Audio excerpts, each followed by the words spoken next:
20,000 करोड़ रुपए ट्रांसफर किए गए हैं। महाराष्ट्र की डबल इंजन की सरकार तो यहां के किसानों को डबल फायदा पहुंचा रही है। नमो शेतकारी महासम्मान योजना के तहत महाराष्ट्र के 90 लाख से ज्यादा किसानों को करीब 1900 करोड़ रुपए दिए गए हैं। आज कृषि, पशुपालन और किसान उत्पाद संघ एफपीओ से जुड़े सैकड़ों करोड़ रुपए के प्रोजेक्ट भी जनता को समर्पित किए गए हैं। पोहरा देवी के आशीर्वाद से मुझे अभी लाड़की बहन योजना की लाभार्थियों को मदद देने का भी सौभाग्य मिला है। ये योजना नारी शक्ति का सामर्थ्य बढ़ा रही है। मैं महाराष्ट्र के भाई बहनों को, देश के सभी किसान भाई बहनों को हार्दिक बधाई देता हूं। साथियों, आज यहां आने से पहले मुझे पोहरा देवी में बंजारा विरासत संग्रहालय के लोकार्पण का भी सौभाग्य मिला है। देश की महान बंजारा संस्कृति, इतनी बड़ी विरासत, इतनी प्राचीन परंपरा, ये म्यूजियम देश की नई पीढ़ियों को इनसे परिचित कराएगा। और मैं आप सबसे आग्रह करता हूं, ये जो मंच पर बैठे हैं उनको भी आग्रह करता हूं कि आज जाने से पहले ये बंजारा विरासत संग्रहालय देख करके ही जाना।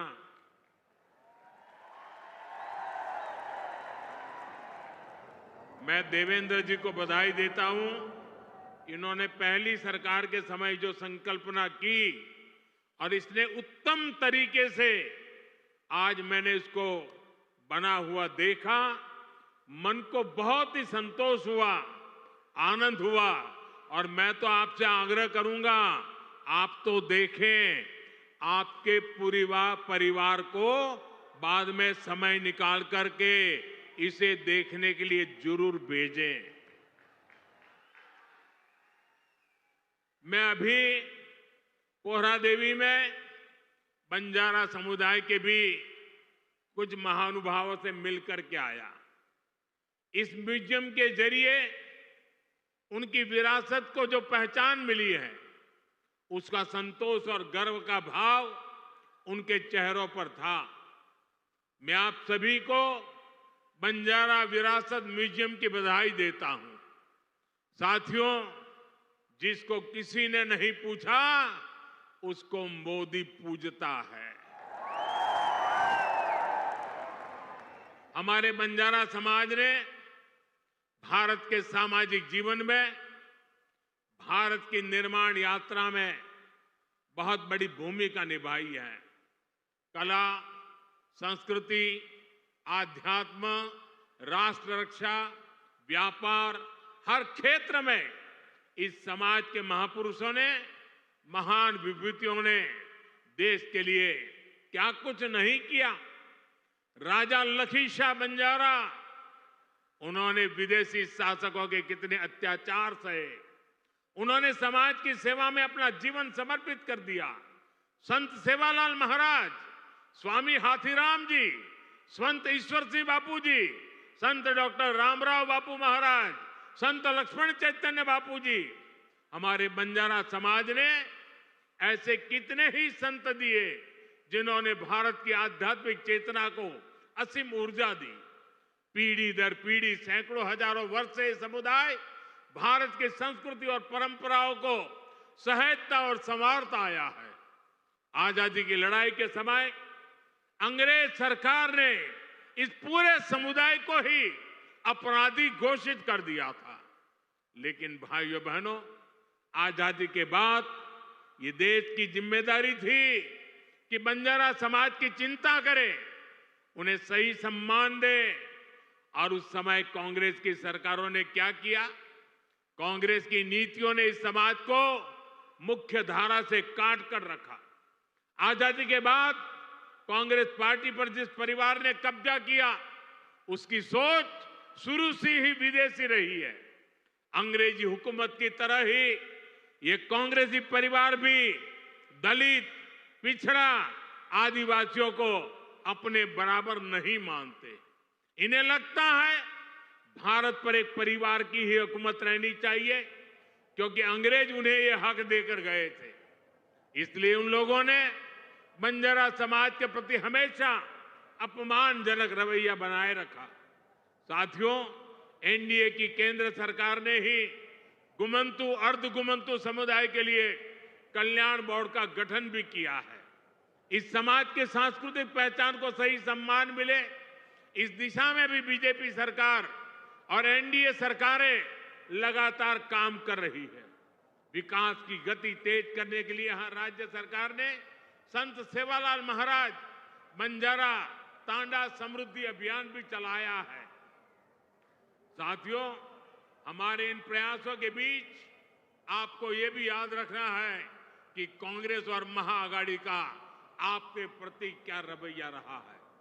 जब फडणवीस जी मुख्यमंत्री थे तब पहरा देवी तीर्थ क्षेत्र के विकास की योजना बनी थी, लेकिन बीच में महाआघाड़ी की सरकार आई और उन्होंने इस काम पर ब्रेक लगा दिया। पोहरा देवी तीर्थ क्षेत्र का विकास तब आगे बढ़ा जब महायुति शिंदे जी के नेतृत्व में फिर से यहां सरकार बनी। आज इस योजना पर 700 करोड़ रुपए खर्च किए जा रहे हैं।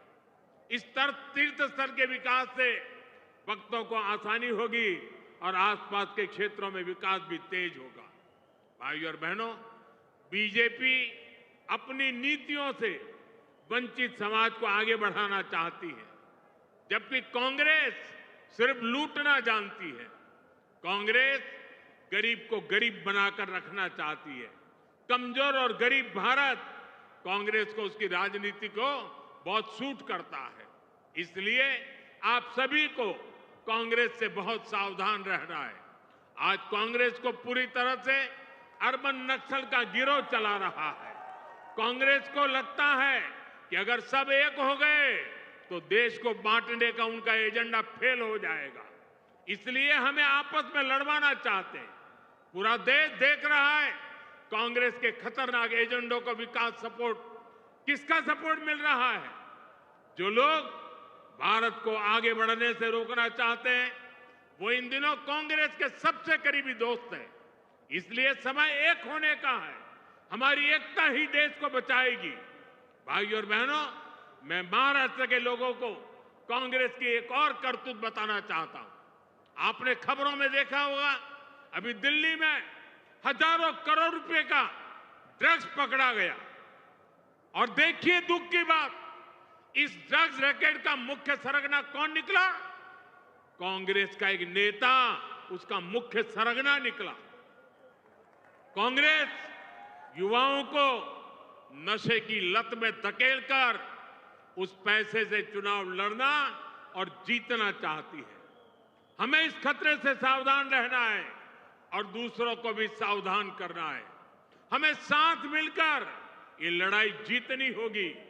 साथियों, आज हमारी सरकार का हर निर्णय, हर नीति विकसित भारत को समर्पित है और विकसित भारत का बहुत बड़ा आधार हमारे किसान हैं।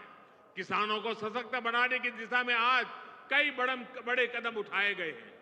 आज 9,200 किसान उत्पाद संघ एफपीओ देश को समर्पित किए गए हैं। अभी कृषि के लिए कई इंफ्रास्ट्रक्चर प्रोजेक्ट का भी लोकार्पण हुआ है। इनसे कृषि उत्पादों के स्टोरेज, प्रोसेसिंग और प्रबंधन की क्षमता बढ़ेगी। ये सारे प्रयास किसानों की आय बढ़ाने में मदद करेंगे। वैसे यहां महाराष्ट्र में तो किसानों को एनडीए सरकार में डबल फायदा हो रहा है। एकनाथ जी शिंदे की सरकार ने किसानों का बिजली बिल भी जीरो कर दिया है। आमच्या शेतकऱ्यांना विजेचे बिल मिळत आहेत, त्यावर शून्य लिहिलेले आहे ना। साथियों, महाराष्ट्र के किसानों ने, विदर्भ के किसानों ने कई दशकों तक बड़े संकटों का सामना किया है। कांग्रेस और उसके साथियों की सरकारों ने किसानों को बदहाल और गरीब बनाने में कोई कोर कसर नहीं छोड़ी थी। यहां जब तक महाआघाड़ी की सरकार थी उसके दो ही एजेंडे थे। पहला, किसानों से जुड़ी परियोजनाओं को ठप करना, दूसरा इन परियोजनाओं के पैसे में भ्रष्टाचार करना। हम केंद्र से महाराष्ट्र के किसानों के लिए पैसा भेजते थे, लेकिन महाआघाड़ी सरकार उसमें बंदर बांट करके खा जाती थी। कांग्रेस ने हमेशा किसानों का जीवन मुश्किल बनाया है। वो आज भी वही पुराना खेल खेल रही है। इसलिए कांग्रेस को पीएम किसान सम्मान निधि योजना पसंद नहीं आती। कांग्रेस इस योजना का मजाक उड़ाती है, किसानों को मिल रहे पैसों का विरोध करती है, क्योंकि किसानों के खातों में जा रहे पैसों से उनको जो कमाई करनी चाहिए, उनको जो कटकी करनी चाहिए, भ्रष्टाचार करना चाहिए, उसका अवसर नहीं रहा है। आज पड़ोसी राज्य कर्नाटका को देखिए, जैसे महाराष्ट्र में महायुति सरकार किसान सम्मान निधि के साथ अलग से पैसे देती है, ऐसे ही कर्नाटका में बीजेपी सरकार देती थी। यहां कर्नाटका के मेरे कई बंजारिया परिवार यहां आए हुए हैं, लेकिन जैसे ही कर्नाटका में कांग्रेस की सरकार आई, उन्होंने वो पैसा देना बंद कर दिया। वहां की कई सिंचाई परियोजनाओं से राज्य सरकार ने मुंह फेर लिया। कर्नाटका में कांग्रेस ने बीज की कीमतें भी बढ़ा दी। हर चुनाव से पहले कर्ज माफी का झूठा वादा कांग्रेस का पसंदीदा हथकंडा है। तेलंगाना में ये लोग कर्ज माफी का वादा करके सत्ता में आए, लेकिन सरकार बनने के बाद इतना समय गुजर गया, अब किसान कुछ पूछ रहे हैं कि उनका कर्ज माफ क्यों नहीं हुआ।